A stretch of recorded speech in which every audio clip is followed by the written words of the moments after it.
Shocking news out of New York. It turns out when you release a lot of criminals from prison for no reason, they commit more crimes.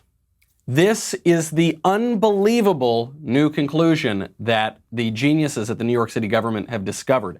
You remember at the beginning of the coronavirus pandemic, when everyone told us that the coronavirus was super duper serious, and it was going to kill everybody, and it was so dangerous, we had to let people out of prison for it. We had to let them out of prison, presumably so they could show up by the thousands and thousands and riot and loot and protest. At that point, of course, coronavirus was no longer dangerous, though it's now dangerous again that the riots are ebbing. That's all news for a little bit later in the show. Initially, we were told that we had to let those criminals out of prison because it would be cruel not to. We'll let them out. They'll finally be law-abiding citizens. Well, it turns out, of the 2,500 defendants sprung from Rikers, 250 have been arrested again already, and they've been rearrested 450 times just in the last few weeks during the pandemic. The left is making the same mistake that they have made for the past 300 years at least. They think that politics can be used to fundamentally change human nature. Well, we'll find out why that is just completely untrue. I'm Michael Knowles. This is The Michael Knowles Show.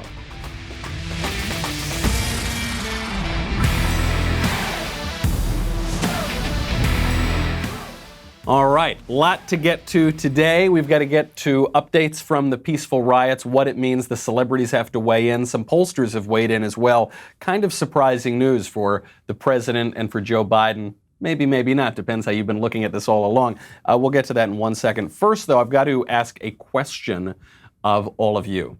This is completely, forget about the riots. This is just on the culture.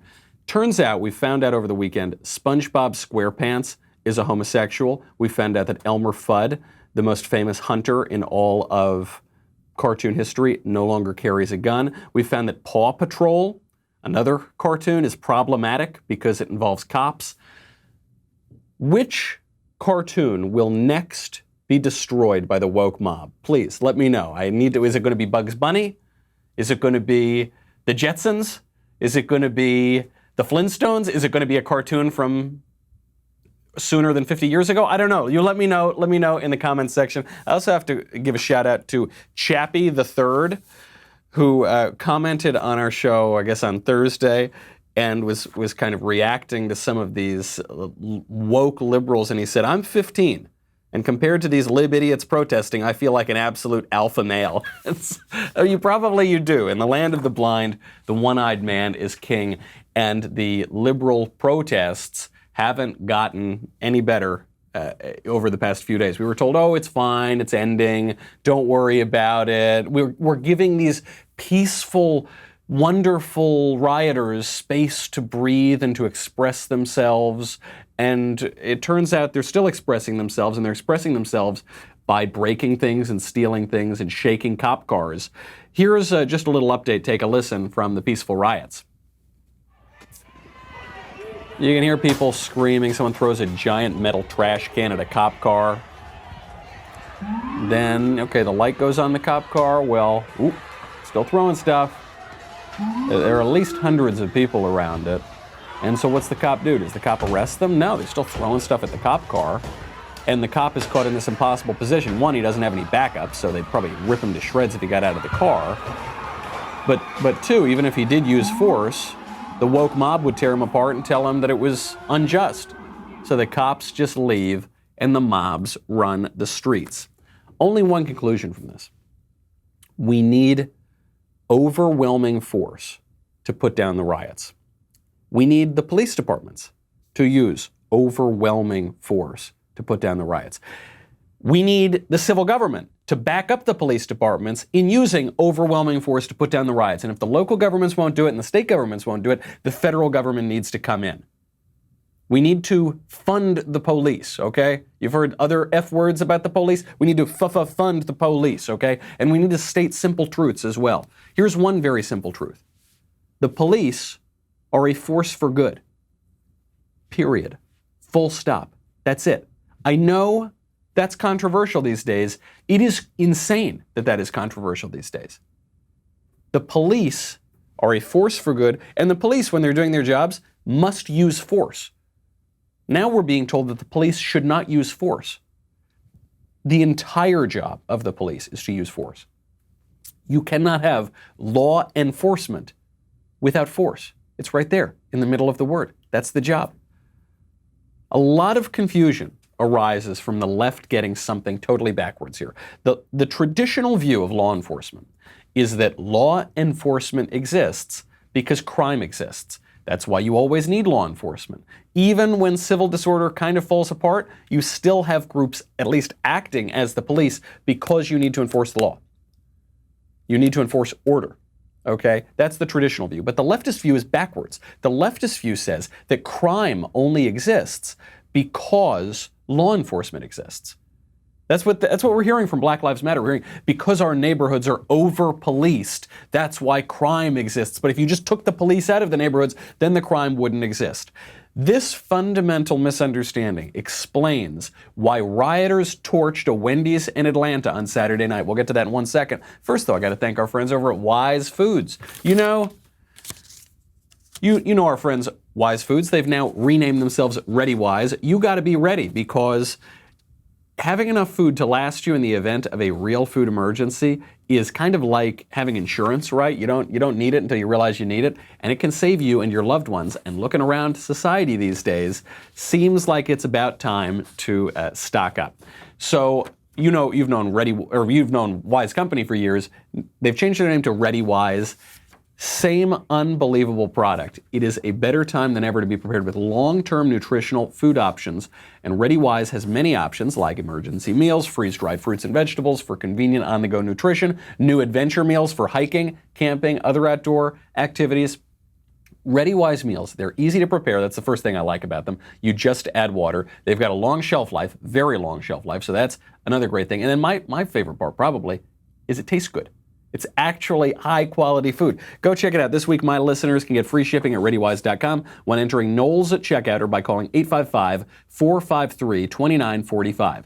ReadyWise has a 90-day, no-questions-asked return policy, so there's no risk taking the initiative to get yourself and your family prepared today. That is ReadyWise, ReadyWise.com, promo code Knowles to get free shipping.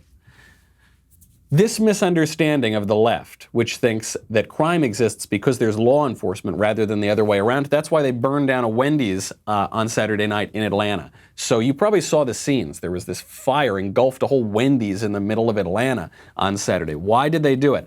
They did it because the cops used deadly force against a criminal, against a black man. That was the racial aspect of it, which is the reason that it tied into all of the riots and why the Wendy's burned down. Well, what actually happened during that altercation? The way it's being portrayed is that cops went up to a man who was simply sleeping in the parking lot, and these cops, almost certainly stone-cold racists, killed the man for no reason. Is that what really happened? No. How do we know that that's not what happened? We have body cam footage and we have security camera footage. Let's take a look.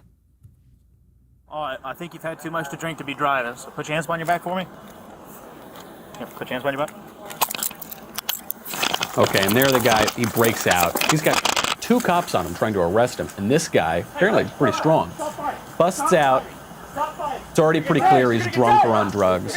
He's on the ground. The two cops are trying to subdue him, but they're not using a lot of different techniques, presumably because if the cops use too much force, they're going to have their lives completely destroyed. They're going to be accused of racism. They're going to be accused of all these things, right? So this guy, obviously strong as an ox, is basically tossing these two cops around. Finally, he gets up, steals the cop's taser. Now, still running away, no use of force. Turns around, pulls the taser on the cops, possibly, it looks like he shoots. I don't know if he shoots or not, but it does look that way. And then the cops discharge their weapons and get him on the ground. Very sad scene. Why is it a sad scene? It's a sad scene because a man died. Why did a man die? Did he die because a bunch of racist cops went out hunting him and shooting him down? Or did he die because he was committing a crime and threatening the lives of those police officers, stealing their weapons, and then, unfortunately, very sadly, had to be put down himself? Obviously, it's the latter. The ultimate reason that this is a sad scene, the ultimate reason that this man died, is because crime is a very sad thing. There's no win here, right? What's the win? I mean, I guess the win is more people didn't die. I guess the win is there is some justice, but it's sad to watch. Nobody wants that. Those two cops did not want to kill that guy. How do we know they didn't want to kill that guy? Because they wrestled him. They used every bit of non-lethal force that they could have for minutes beforehand. And then he pulls their taser, and they still don't use force. Then he turns around and points it at them, and I think pulls the trigger. It's kind of hard to see on the camera. Very sad stuff, and yet not one thing the cops did was inappropriate. If anything, they were timid in their use of force, ostensibly because of the environment that we're in right now. Then a bunch of rioters burned down the Wendys. Why'd they burn down the Wendys? I could see them burning down the police station if they felt this was unjust, even though it manifestly wasn't unjust. You just heard it, you just saw it. But let's say even the rioters didn't look at that tape, so they didn't know that the killing was perfectly appropriate, albeit sad. What did the Wendys do? Did the manager of the Wendys participate in this? No, not at all. This burning, this rioting has nothing to do with justice. Okay, no one could watch that footage and conclude that that was police brutality. And the people who burn down the Wendys don't care about the truth or justice. They just want to burn stuff down. They just want to tear stuff down. Great example of this from London over the weekend. There is an activist and apparently an advisor to the London police. She was asked if a statue of Winston Churchill should come down. Because nothing screams Nazi like Winston Churchill, right? The man who killed Adolf Hitler. Yeah. So she was asked, should this statue come down? And she said, well, I don't know. The question is dependent upon whether or not Churchill was a racist by whatever standards are implied by that word today. And then she said, I don't know if he was a racist or not because, I never met Winston Churchill. Here she is. Should the statue of Churchill be there or not, do you think? Well, I've heard many arguments on both sides. Some say that he's a racist. Some say that he's a hero. I haven't personally met him. But what I would say is that that question of whether he should remain should be put to the community. She hasn't met him. She hasn't met him yet. Well, I hope maybe she'll meet Winston Churchill before she decides to tear his statue down. Is there any, oh, no, she can't meet him because he died 50 years ago and she has no idea who one of the greatest Britons in all of history is. She doesn't know. And yet she says it should be put to the community. I mean, basically everything she said here is crazy. Because consider that. She goes, I have no idea who Winston Churchill is. I know nothing about British history. And it should be put to the community, all of us, people like us, to decide whether or not to tear down British history. People are surprised she doesn't know who Winston Churchill is. I'm not. Of course she doesn't know who Winston Churchill is. None of the people who want to tear down the statues know who they are, know anything about them. The people who want to tear down Robert E. Lee in the United States don't know a thing about Robert E. Lee. The people who want to tear down Christopher Columbus don't know a thing about Columbus. And I have a little insight into this in that I've given speeches about Christopher Columbus. I've answered a lot of Q&As about Christopher Columbus. And no one who hates this guy has any idea what they're talking about. And I'll ask them that, and they'll sort of admit they have no idea, and they think the burden of defense is on the people who don't want to tear apart our history. But that's what they want to do. They just want to tear stuff down. You know the craziest thing, speaking of the United Kingdom? In Scotland, a statue of Robert the Bruce was vandalized with graffiti that talked about Black Lives Matter. Robert the Bruce. It said racist king is what the spray paint said on Robert the Bruce. For those of you who are not history buffs, Robert the Bruce is a 14th century Scottish king who won independence from England. The word racism would have had absolutely no meaning in the time of Robert the Bruce. The phrase Black Lives Matter, I think Robert the Bruce would say, Robert the Bruce, you're a racist. He'd say, what? Come again? Before he would have said it with a thicker bro. What? Come again? He would have, I don't know. I can't really do a Scottish accent. That's, I think, the evidence that we need. That this doesn't have to do with any particular incidents of police brutality, real or imagined, in the United States or Great Britain. It has to do with a tearing down of history. If Robert the Bruce is now deemed unacceptable, then we are not talking about what people think that we're talking about. They want to tear stuff down. Thousands and thousands of people gathered in Brooklyn over the weekend. Coronavirus is not permitted in Brooklyn, so they're all safe, obviously. They were there not merely to protest for Black Lives Matter. They went one step further down the leftist oppression hierarchy. They went to protest for how Black trans lives matter. And it turns out the object of their protest is sort of the opposite of the narrative that we've been hearing. We'll get to that in 1 second. First, though, I got to thank our friends over at Ring, speaking of security. Right now, more than ever, my friends, it is important to feel safe in your home. We're home more than usual these days, but it's hard to keep a close eye on things, right? There are more people knocking at your door that maybe you don't want there. I'm not even talking about people who threaten your life. I'm talking about maybe it's your mother-in-law. Maybe your mother-in-law does threaten your life. I don't know. You can check whether you're in your bedroom, whether you're on a beach somewhere, whether you're at the office. You get more deliveries, and more deliveries mean more boxes left unattended, more opportunities for packages to go missing. Okay, a lot can happen outside of your front door. You're not always there to check on it in person. Well, with Ring, you can keep your home safe no matter where you are. Get a special offer right now on a Ring welcome kit when you go to ring.com/Knowles, Knowles. What do you get? You get the Ring Video Doorbell 3 and Chime Pro. It's all you need to start building custom security for your home today. How do you get it? Go to ring.com/Knowles, Knowles. You know, I give this to my friends as a housewarming gift. The reason I give it is it's great, it's effective, it makes you feel like you're living in the future, and for me, most importantly, it's not very expensive. Ring.com/Knowles. Go check it out right now. So thousands of people gather in Brooklyn over the weekend, outside the Brooklyn Museum, in support of Black trans lives. Take a listen. And you need to take it and you need to process it and you need to keep carrying forward with it every single day of your life. Thousands of people for as far as the eye can see, all crammed in very tightly together, not social distancing, talking about the importance not just of Black lives, or it's Pride Month, so it could be gay or trans lives or whatever. Black trans lives. Why did they do this? Why are they tying this in with Black Lives Matter? Because there were 2 murders in the past few days of Black men who identify as women, and this is evidence not just of racism, but transphobia. And yet, if you look a little more closely at the cases themselves, they undercut the left-wing narrative. So there were 2 people murdered. The first one was Rhea Milton. Rhea Milton was killed, presumably for being a man who identifies as a woman. And this is evidence of not just racism, but transphobia, except that the 2 people who have been arrested in connection with the murder are named Caleb Marshall Tucson and Tyree Jeffrey Cross, both of whom are also Black men. So this actually has nothing to do with the premise of Black Lives Matter, which is that there's this spate of anti-Black racism around the country and Black men are being hunted down because of the color of their skin. The 2 people who are now being charged with the murder are Black men as well. So I guess this could be a rally for trans rights or something, but the racial element just isn't there. And then what about the other man who identifies as a woman?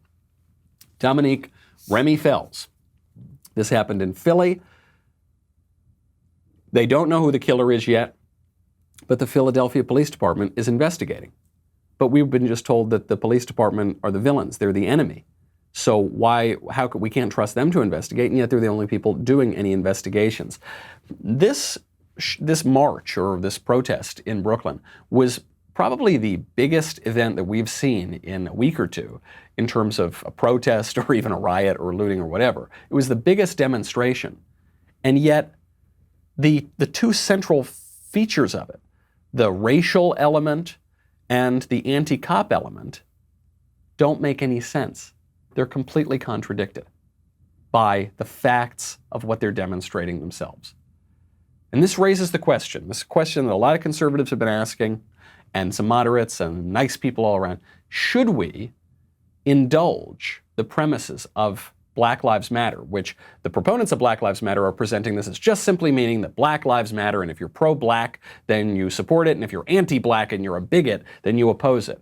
So should we indulge this sort of thing? Or should we recognize BLM for what it is, which is not what it says it is, but actually just a radical, leftist, Marxist organization that was founded by radical leftist Marxists who openly espouse their Marxism, who are funded by the most radical left-wing donors on earth, who are highly organized, and whose goal is not merely to protect black lives, as it were, but to radically overhaul society. I think in my presentation of those two choices, you can figure out which one I'm going for.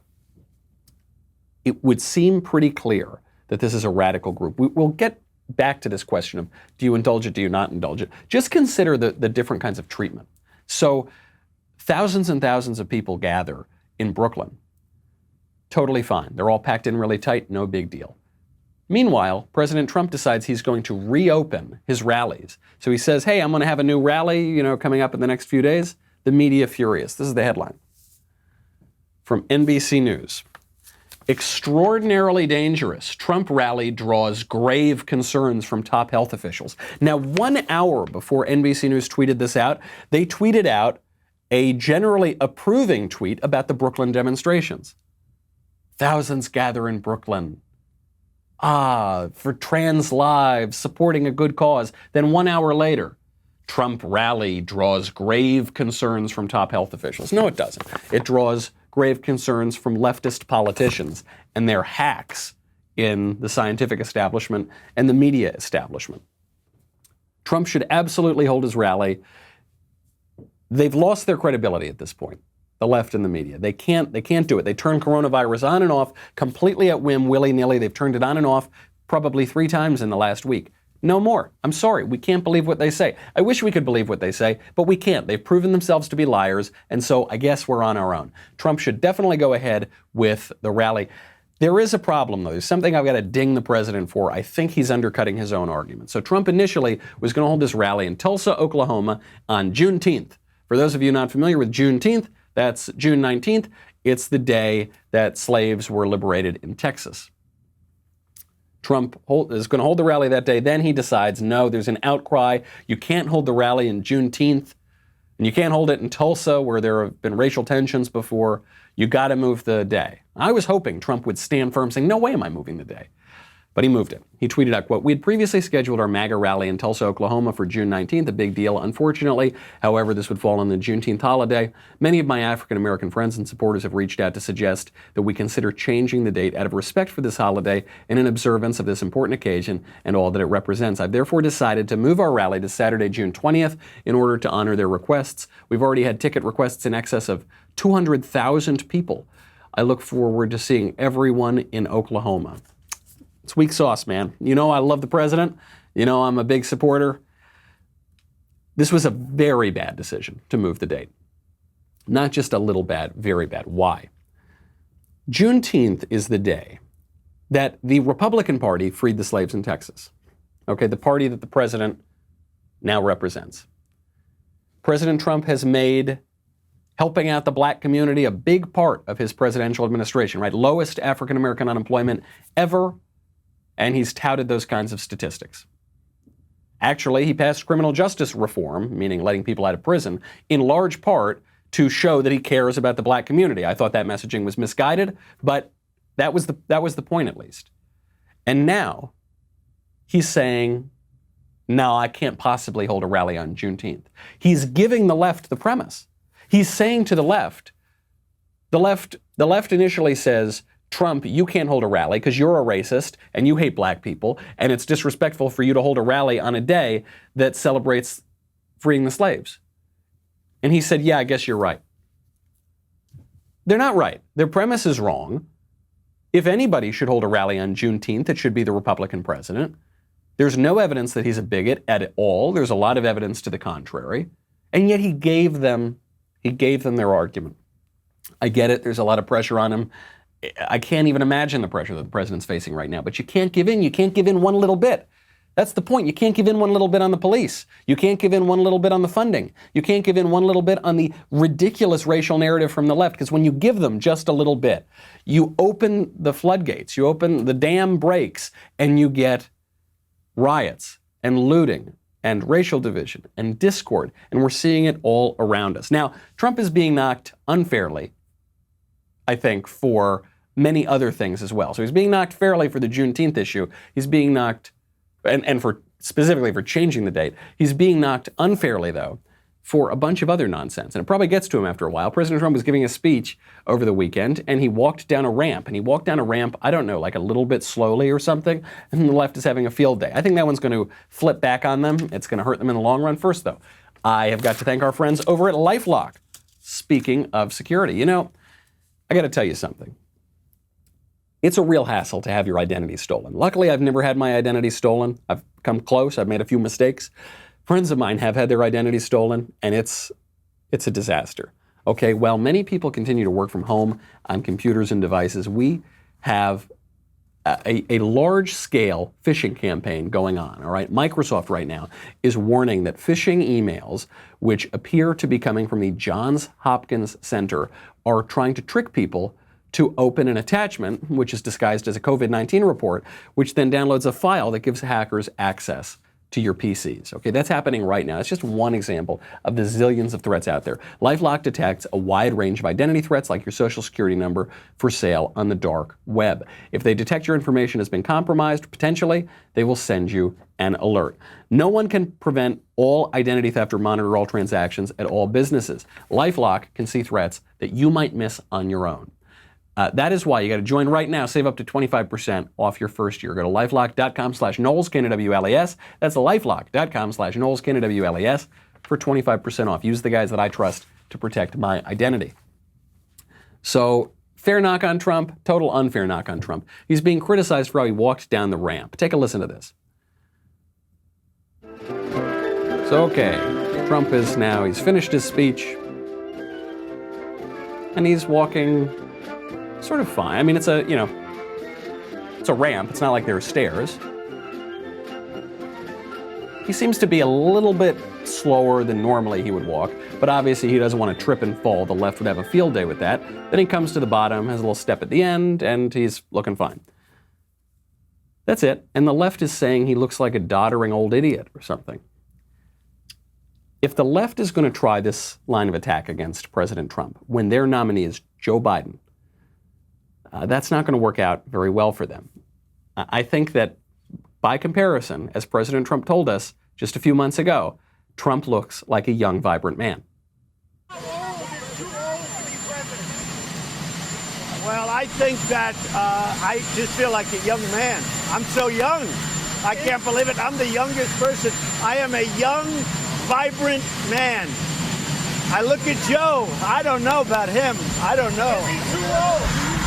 I would never say anyone's too old, but I know they're all making me look very young, both in terms of age and I think in terms of energy. I think you people know that better than anybody, yeah. A young, vibrant man, and that is how he looks. You know, Joe Biden was just giving a speech, and I guess it was sort of a panel, I don't even know. Maybe it was trying to be a speech. It certainly didn't come off as a particularly rousing speech.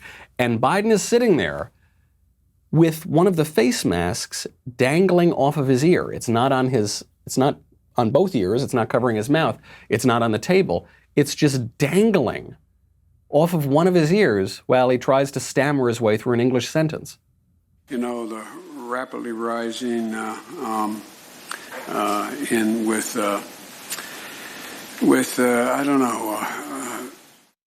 Not looking good.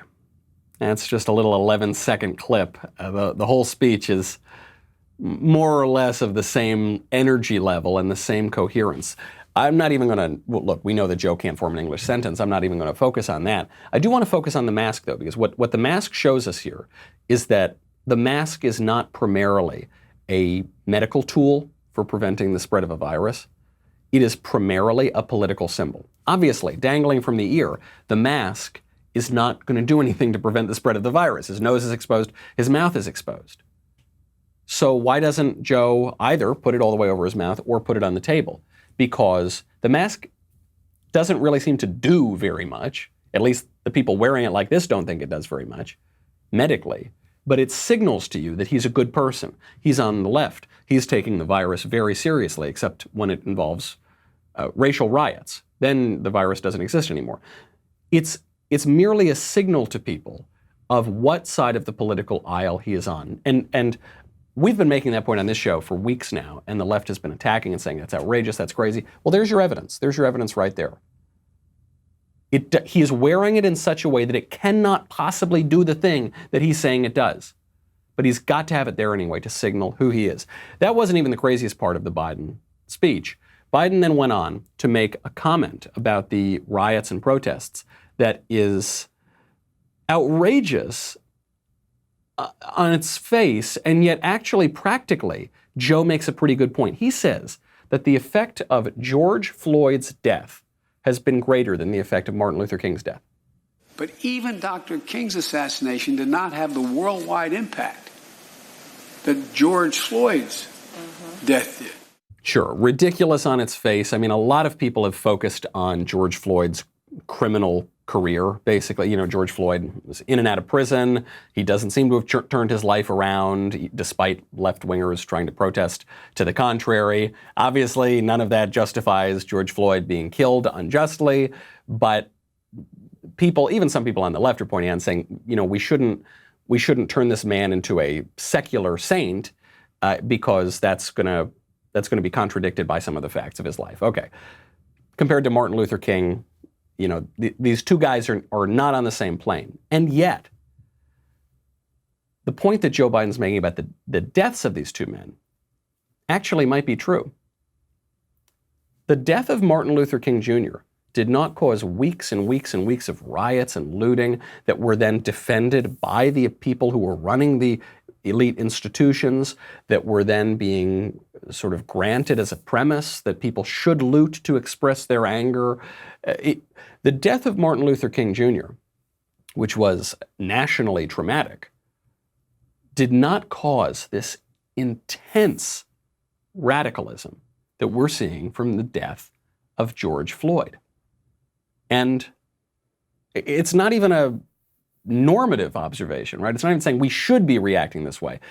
Joe Biden is just saying that is the effect of the reaction. It's actually probably the best point he's made so far in the campaign. We'll take a little bit of a look at the effects of that and who is pushing the radicalism in a second. There's a new poll out that really opens the curtain, I think, on who's pushing this radicalism. We'll get to that in 1 second. First, though, I got to thank you for subscribing to the Michael Knowles Show YouTube channel. We have officially passed Drew Clavin on YouTube subscribers. This is very important. This makes me feel very good. We put a lot of stuff over there, bonus interviews, segments, breakouts. We have my Matt Walsh challenge that just came out there about the woke celebrity cringe video, so go check that out. We've got an interview with Steve Deese of The Blaze.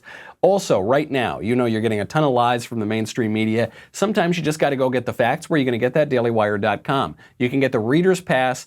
It's cheap, guys. It's $3 a month, all right? It's not, and yet, for you, I'm willing to take 2/3 off that. That's my gift to you, just 99 cents for the first month. Head on over. You get a whole lot of great stuff, a lot of in-depth analysis. So head on over, dailywire.com/subscribe. First month for 99 cents. Come on back. We got a lot more.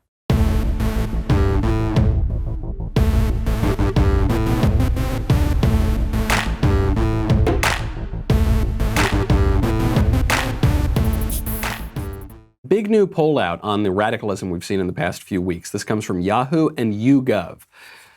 Poll asks a few questions, and everyone's looking at it through the lens of race.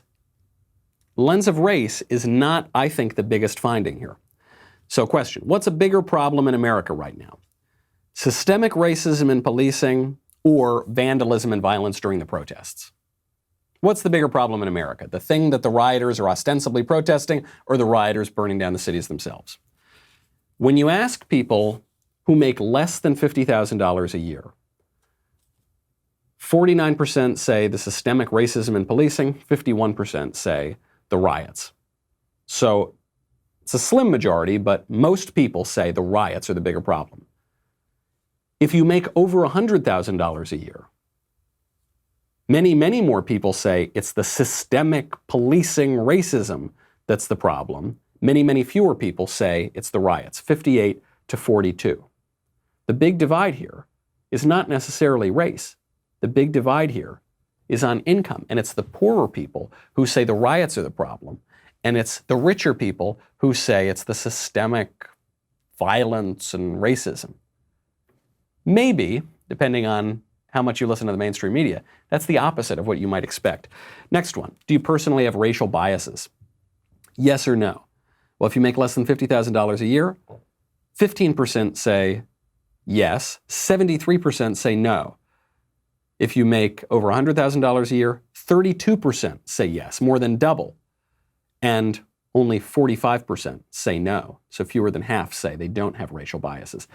The richer you are, the woker you are. Is it okay for NFL players to kneel during the national anthem? Right, they're protesting the American flag itself. If you make under $50,000 a year, 49% say yes, that's less than half if you're not a math genius, and 36% say it's not okay. If you make over $100,000 a year, 63% say yes, 29% say it's not okay. You're much more likely to support the NFL celebrities protesting our American flag if you're rich than if you're poor. Again, might be the opposite of what the mainstream media are telling you. Do you support or oppose Colin Kaepernick when he protested racial injustice, allegedly? Under $50,000 a year, 38% support, 37% oppose. If you make over $100,000 a year, 55% support, 36% oppose. We see the same thing there. Same thing on questions for the need for police reform or defund the police. This one to me is the most interesting. Only 22% of people who make under 50 grand a year say they support defunding the police. That number rises to 32% if you make over $100,000 per year. Why? Because if you make a lot of money, you don't rely on the police as much because you're more likely to live in a nice neighborhood where crime is not as much of a problem. And so what you say is you want to defund the police, which is disproportionately going to hurt minority people who disproportionately live in lower income neighborhoods. This happens all the time, okay? Rich, largely white liberals espousing their woke social justice to end up hurting poor racial minorities. Another interesting bit from this poll, just to tuck away in your mind, Trump's Hispanic support right now is at 35%, according to it, that's obviously going up against Biden. That's higher than the numbers enjoyed by John McCain or Mitt Romney, even though Trump is allegedly anti-Hispanic because he says he wants to build a wall and cut illegal immigration. He still does better than political moderates like Romney and McCain. Some people might say rhinos or squishes. He still does better. Turns out Hispanic voters, especially when it's up against Biden, prefer someone to be a little tougher, a little more conservative and state what they think. No surprise, the loudest voices stoking the unrest and the politically convenient race riots come from rich, white, liberal celebrities. Here's the video that took Twitter by storm. I take responsibility. I take responsibility. I take responsibility. I take responsibility. They all take responsibility. For every unchecked moment. For every time it was easier to ignore than to call it out for what it was. Every not so funny joke. Every unfair stereotype. Every blatant injustice, no matter how big or small. Every time I remain silent. In Hollywood. Every time I explained away police brutality. Don't know who that is. Or turned a blind eye. I take responsibility. I do know that, Julianne Moore. Black people are being slaughtered in the streets, killed in their own homes. These are our brothers and sisters. Our friends, our family. We are done watching them die. We are no longer bystanders. We will not be idle. Enough is enough. I will no longer allow an unchecked moment. All right, cut it there. Cut it there. You get the idea. This goes on and on.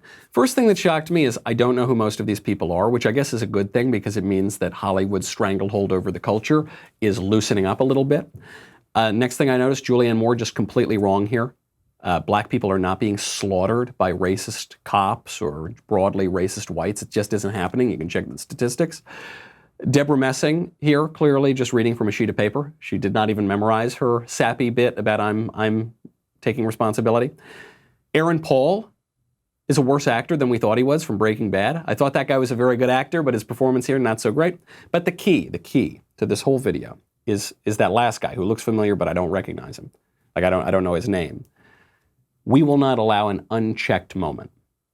You heard it at the top. That was the original thesis of the video. We will not allow an unchecked moment. What that means is telling people to shut up if they disagree with the left. The checking, that's the checking, is shut up. Don't say that thing you think. don't voice that opinion that contradicts the leftist narrative. And that's what they want. They want you to shut up. We want them to shut up, but they want us to shut up. And it's not, they're just mouthpieces for this left-wing establishment. They are insufferable. But even Dave Chappelle, who is a very good comedian, came in and he got on this bandwagon supporting the peaceful riots. He did so for a sort of interesting reason. So he opens up his new comedy set talking about George Floyd, not in a comedic way. He's just talking about it very seriously. Then he criticized our friend Candice Owens, which also wasn't funny. It was just a vulgar kind of line. It wasn't even a joke. Then he defended these idiot celebrities that we just saw giving their opinions. And it was kind of interesting how he defended them, because he said people trust celebrities. That's why they keep going back and watching them. They do have an influence and a platform, and so it makes sense for them to talk. And I guess that's true. We shouldn't trust them for much of what they have to say about politics if we only know them for being good at performing on camera, if we only know them for being good at reading lines that other people have written for them. But we do, and that's a reality, and Dave Chappelle's acknowledging that. But then the most interesting part is how Dave Chappelle defends the riots. When they figured out what this was, no less than 400 police officers showed up and answered the call. And boy, let me tell you something. They Swiss cheese this. He is as dead could be. He is done. And you know why 400 cops showed up? Because one of their own was murdered. So how the can't they understand what's going on in these streets? We saw ourselves like you see yourself. Dave is actually making about half a good point here. And the thing that's funny is because he attacked Candice Owens in his set, he then later goes on, apparently obliviously, to make the same point Candice Owens did on identity. What Candice Owens said in her video was, I don't identify with George Floyd. I know that people are trying to say that I need to have racial solidarity with George Floyd, but I don't identify with George Floyd, and I disagree with the decision to elevate people who commit a lot of crimes as representatives of the community. That's her point. Whether you agree with it or disagree with it, that's the point she was making. And so she's saying, I don't identify with him simply on the basis of his race. And what Chappelle is saying is we must identify with these people simply on the basis of their race. The reason why when cops get killed, why the cops show up overwhelmingly to take down the criminal, which is the first part of the story he's telling, is because they killed one of their own. And now when someone kills one of our own, we show out in the streets. What is your identity? Where do you find your identity? The left is trying to stoke all sorts of identity. Racial identity, not white identity, but for every other race, they're trying to stoke racial identity politics. Sexual identity, if you're attracted to men and you're a man, or if you're a man who identifies as a woman, they're trying to stoke that sort of thing. Class identity, socioeconomic class identity. Do you not make a lot of money? Do you, yes, make a lot of money? They're trying to stoke all of these kinds of identity, and they're all pretty shallow. The one identity that they're trying to destroy is American identity. That's why they're trying to tear down the statues. They're trying to tear down not just Robert E. Lee, they're trying to tear down Christopher Columbus, and they are going to tear down George Washington.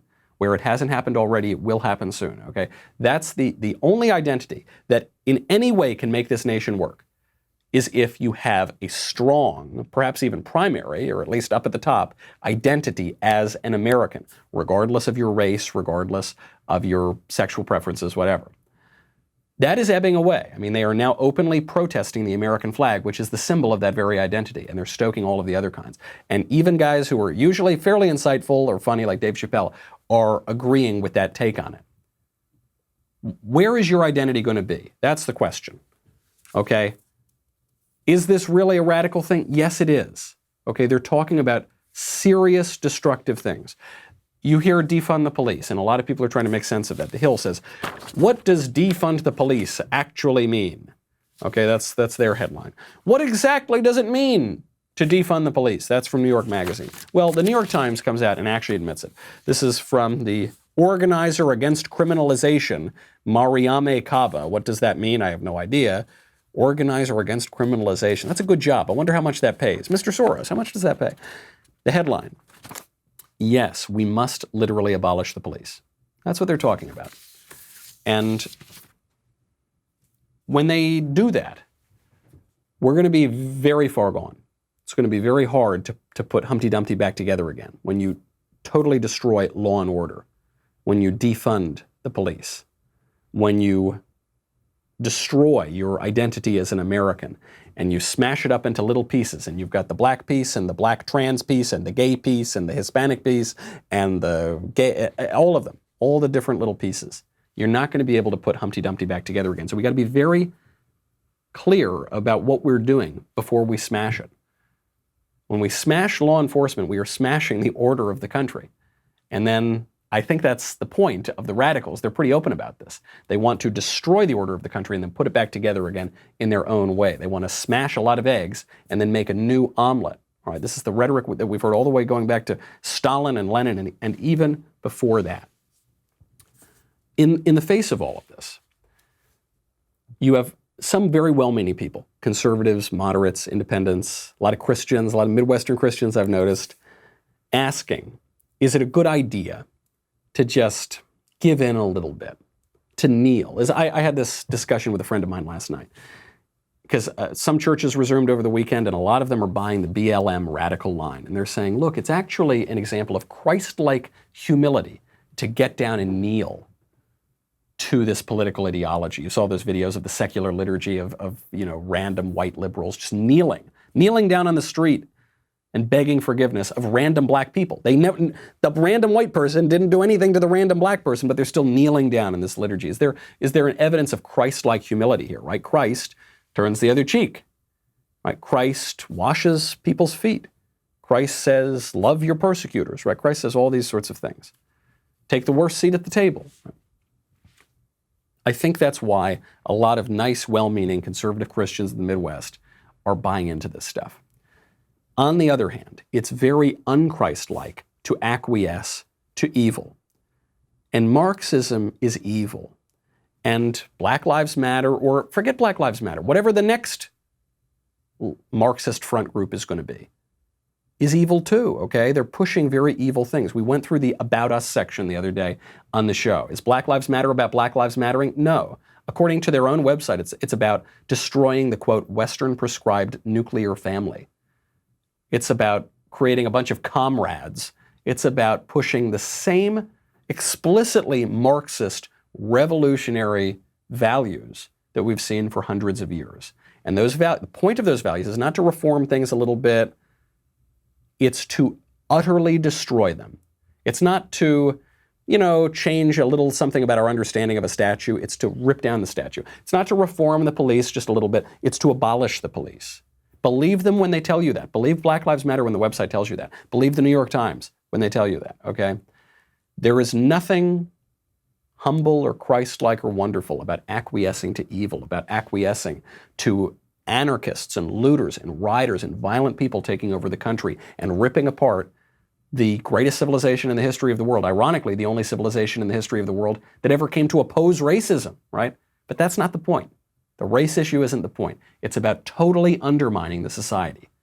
Are you going to acquiesce to that or not? There's no middle ground. But you're not going to get halfway down to kneel. You're not going to give them a little bit of their premises, like, unfortunately, I think even some people at the highest levels of the federal government are doing. You're not going to get, it's yes or no. F the police, fund the police, okay? Like, abolish our order or maintain our order with great strength. Those are the two choices. If you stand in the middle of the road, you are going to get hit by a truck. It is going to be the truck of radical leftist revolution. Pick a side. This is not the time to go squishy. Order will be maintained. Either radicals are going to force it on us or we're going to maintain it ourselves. Your choice. I'll see you tomorrow. I'm Michael Knowles. This is The Michael Knowles Show.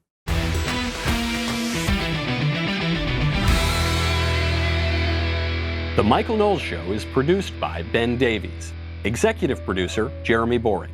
Supervising producers, Mathis Glover and Robert Sterling. Technical producer, Austin Stevens. Assistant director, Pavel Wadowski. Editor and associate producer, Danny D'Amico. Audio mixer, Robin Fenderson. Hair and makeup, Nika Geneva. Production assistant, Ryan Love. The Michael Knowles Show is a Daily Wire production. Copyright Daily Wire 2020. The Matt Walsh Show, it's not just another show about about politics. I think there are enough of those already out there. We talk about culture because culture drives politics and it drives everything else. So my main focuses are life, family, faith. Those are fundamental, and that's what this show is about. I hope you'll give it a listen.